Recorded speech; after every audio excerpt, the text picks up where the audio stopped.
Comment être bien conseillé pour gérer son patrimoine et est-ce que le banquier est de bons conseils? Bon, le vrai problème, c'est pas ton conseiller directement. Là, soyons clairs, si tu as un bon conseiller en agence bancaire, c'est déjà de l'or, hein. Et humainement, c'est une chance. Mais le souci, c'est rarement le conseiller, c'est plutôt l'entreprise qui va représenter derrière. C'est tout le système avec les produits qui sont derrière lui. Une banque, c'est une marque avec ses produits propres. C'est des produits propres à la marque. Donc forcément, elle peut te proposer que ses solutions à elle. Elle va pas te proposer les produits de la concurrence. Ça n'a pas de sens. Mais jusque-là, c'est un modèle fermé, mais c'est en même temps le propre de toutes les marques. Donc jusque-là, pas de problème.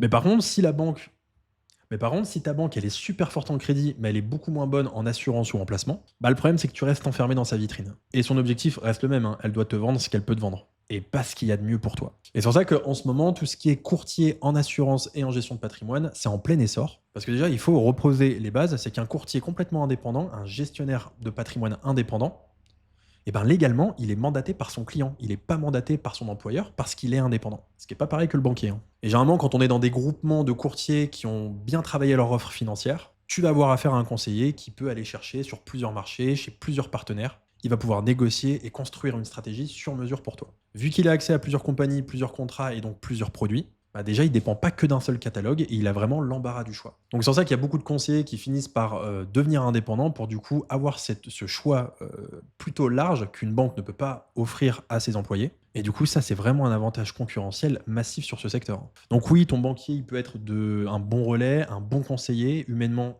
il peut n'avoir aucun souci, donc très bien, conserve-le. Par contre, si tu veux construire une vraie stratégie patrimoniale sur mesure, bah là, c'est quand même bien de se tourner vers des conseillers indépendants. Donc c'est bien d'avoir de l'indépendance, du choix, de la méthode. Et c'est exactement ce qu'on fait chez Optimi. On essaye de travailler avec les meilleurs partenaires. On veut apporter l'excellence à nos clients.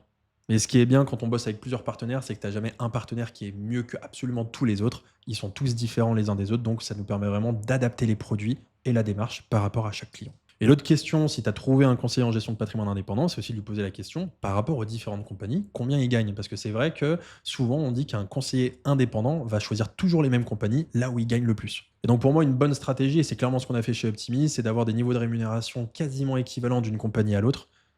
Ce qui permet au conseiller en fait, de se dire que ça soit une compagnie ou l'autre, on s'en fout, on gagne globalement la même chose. Et donc ce qui compte, c'est d'avoir la satisfaction cliente la plus importante possible pour que derrière, si on fait un bon conseil, généralement on est bien recommandé et le business il se développe. Donc si tu veux passer à l'action pour que je t'accompagne, tu as tous les liens en description de mon profil.